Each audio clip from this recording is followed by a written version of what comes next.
முக்கிய செய்தியாக பார்த்து வருகிறோம். காஞ்சிபுரம் மாவட்டம் சோமங்கலம் அருகே தனியார் வங்கி ஏடிஎம் இயந்திரத்தை உடைத்து 9 லட்சம் பணம் ஆனது கொள்ளையடிக்கப்பட்டிருக்கிறது. இதுகுறித்த முழு விவரங்களுடன் இணைந்திருக்கிறார் எமது செய்தியாளர் சக்திவேல். சக்திவேல், வணக்கம். கொள்ளையர்கள் பற்றி விவரங்கள் ஏதேனும் தெரிய வந்திருக்கா? முழு விவரங்களை பதிவு செய்யுங்க. நிச்சயமாக. வணக்கம் பவித்ரா. சோமங்கலம் அருகே தனியார் வங்கி ஏடிஎம் இயந்திரத்தை உடைத்து 9 லட்சம் பணம் கொள்ளையடிக்கப்பட்ட சம்பவம் பெரும் பரபரப்பை ஏற்படுத்தியுள்ளது. குறிப்பாக கொள்ளையர்களை தனிப்படை அமைத்து போலீசார் தீவிர தேடுதல் பணியிலும் ஈடுபட்டு வருகின்றனர்.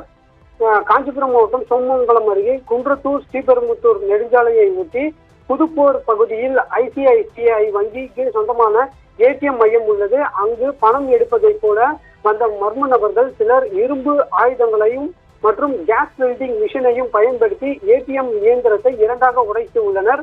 அப்போது எச்சரிக்கை அலாரம் ஒலிக்கும் இணைப்பையும் கொள்ளையர்கள் துண்டித்து விட்டு ரூபாய் 9 லட்சம் பணத்தை கொள்ளையடித்து அங்கிருந்து தப்பிச் சென்றுள்ளனர். வங்கி அதிகாரிகள் உடனடியாக காவல் கட்டுப்பாட்டு அறைக்கும் சோமங்கலம் போலீசாருக்கும் தகவல் அளித்துள்ளனர். அதன் பெயரில் சம்பவ இடத்திற்கு வந்த தாம்பரம் மாநகர காவல்துறையினர் மற்றும் உதவி ஆணையர் கார்த்திகேயன் தலைமையிலான போலீசார் தடயங்களை சேகரித்து கண்காணிப்பு கேமரா காட்சிகளையும் ஆய்வு செய்து வருகின்றனர். குறிப்பாக கொள்ளையர்கள் விட்டு சென்ற தடயங்களையும் காவல்துறையினர் சேகரித்து வருகின்றனர். இந்த சம்பவம் தொடர்பாக தனிப்படை அமைத்து கொள்ளையர்களை தேடும் பணியிலும் தீவிரமாக ஈடுபட்டு வருகின்றனர். விவரங்களுக்கு நன்றி சக்திவேல்.